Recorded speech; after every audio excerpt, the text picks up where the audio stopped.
अच्छा, मुक़द्दम के मायने क्या होते हैं? मुक़द्दम के मायने होते हैं सबसे पहले लाजिम, इसके बाद है महरम। महरम के मायने क्या है? राजदार, राजदान। इसी के बाद नामहरम, इसका उलट है।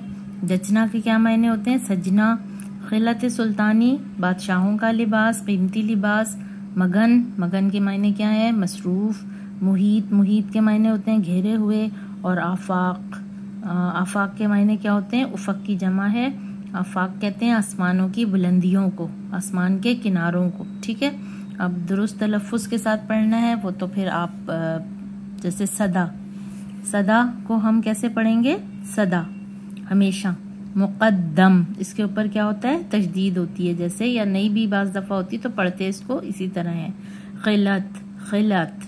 ठीक है, मगन, महक, गिला, खीरा, खीरा। आंखों को चुंधिया देने वाली जो भी चीज़ होती है ना, जिससे हमारी आंखें थोड़ी देर के लिए तेज़ रोशनी की वजह से, उसको कहते हैं खीरा। अच्छा, इसके बाद है हम्द के मतले को नसर में लिखिए। मतला क्या होता है? किसी भी नज़म का पहला शेर, किसी भी गज़ल का पहला शेर क्या कहलाता है? मतला कहलाता है। ठीक है, इसकी मैंने आपको तशरीह करके बता दी है, अब वो आप अपने अल्फाज में लिखेंगे। फिर इसमें कुछ भी नहीं है, सही है, फिर इसमें करने को कुछ भी नहीं है। अब वो मुख्तलिफ स्कूल वाले अपने अपने तौर पे एक्सरसाइज करवाते हैं, तो वो फिर आपको जो भी आपसे पूछा जाएगा आप फिर वो उसको बताएंगे। ठीक है, चलें फिर, ओके, आपसे इजाज़त, अल्लाह हाफिज़।